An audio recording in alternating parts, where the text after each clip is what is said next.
안녕하세요 여러분.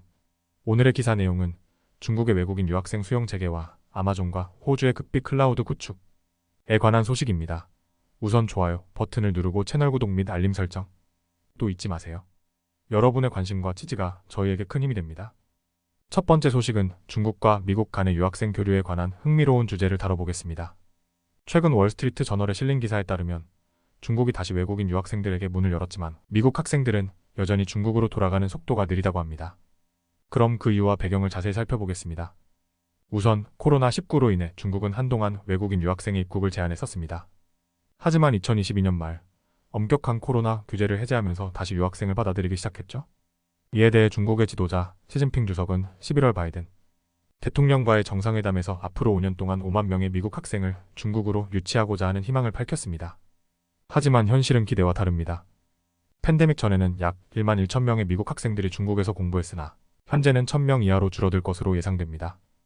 베이징 주재 미국 대사 니콜라스 번스는 현재 중국에 약 800명의 미국 학생이 있다고 밝혔습니다. 이는 팬데믹 이후에도 학생들이 중국으로 돌아가는 속도가 매우 느리다는 것을 보여줍니다.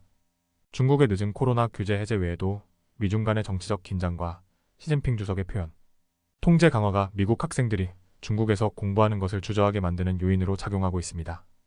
베이징 수도 사범대학의 데이비드 모저 준교수는 미중 갈등의 고조와 표현 통제가 강화되면서 지난 10년 동안 중국에서 공부하는 미국인의 수가 꾸준히 감소해왔다고 설명했습니다.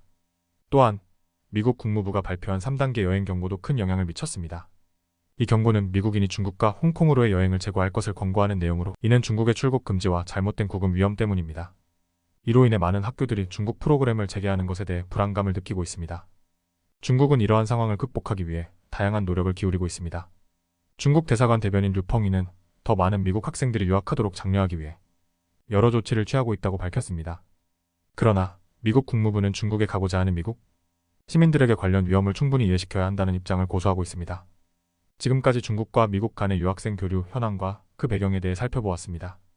정치적 긴장과 여행 경고 등의 요인들이 미국 학생들이 중국으로 돌아가는 것을 주저하게 만들고 있지만 양국은 이러한 상황을 극복하기 위해 노력하고 있습니다. 앞으로 더 많은 미국 학생들이 다시 중국으로 유학을 가서 양국 간의 이해와 교류가 더욱 활발해지길 기대합니다. 두 번째 소식은 호주와 아마존이 협력하여 추진하는 13억 달러 규모의 극비 클라우드 구축 프로젝트에 대해 이야기해보겠습니다. 이 프로젝트는 호주와 미국 간의 긴밀한 협력을 강화하고 호주의 군사작전을 지원하는 중요한 역할을 할 것입니다. 그럼 자세한 내용을 함께 살펴보겠습니다. 호주 정부는 아마존의 클라우드 컴퓨팅 사업부인 에머잔 웨브 서버서즈 AWS와 협력하여 향후 10년간 최소 20억 호주 달러, 약 13억 미국 달러를 투자해 극비 클라우드를 구축할 예정입니다. 이 클라우드는 호주와 미국 간의 정보 공유와 분석 능력을 향상시키고 방위통신의 회복력을 강화하는 데 중점을 두고 있습니다. 이번 프로젝트에는 호주의 사이버 보안을 담당하는 정보기관인 오스트레일리언 시그널즈, 더렉터럿 ASD와 AWS 간의 전략적 파트너십이 포함되어 있습니다.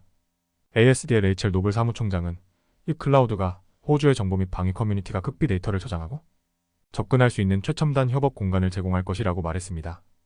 이를 통해 기관 간의 협력 방식이 혁신적으로 변화할 것입니다.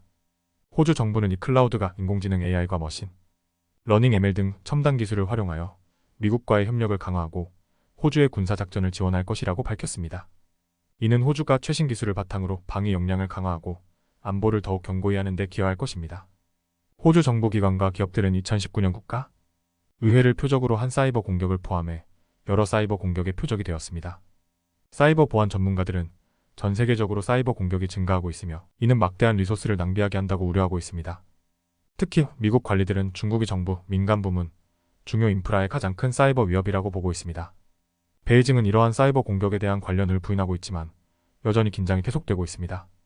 미국의 기술 기업들은 최근 몇 년 동안 중국과의 외교 관계가 험난했던 호주에서 큰 사업 기회를 발견했습니다.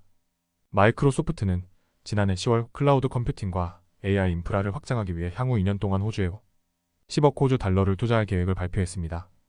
AWS 또한 호주에 132억 호주 달러를 추가로 투자할 것이라고 밝혔습니다. 이번 아마존과 호주의 극비 클라우드 구축 프로젝트는 호주와 미국 간의 협력을 강화하고 호주의 군사 및 정보 역량을 크게 향상시킬 것입니다. 이러한 협력은 글로벌 사이버 보안 위협에 대응하고 최신 기술을 활용한 방위 역량 강화를 통해 국가 안보를 더욱 견고히 하는 데 중요한 역할을 할 것입니다. 오늘은 여기까지입니다. 다음 영상에서 더 유익하고 흥미로운 내용으로 찾아뵙겠습니다. 이 영상은 투자 의견이 아닙니다. 매우 감사합니다.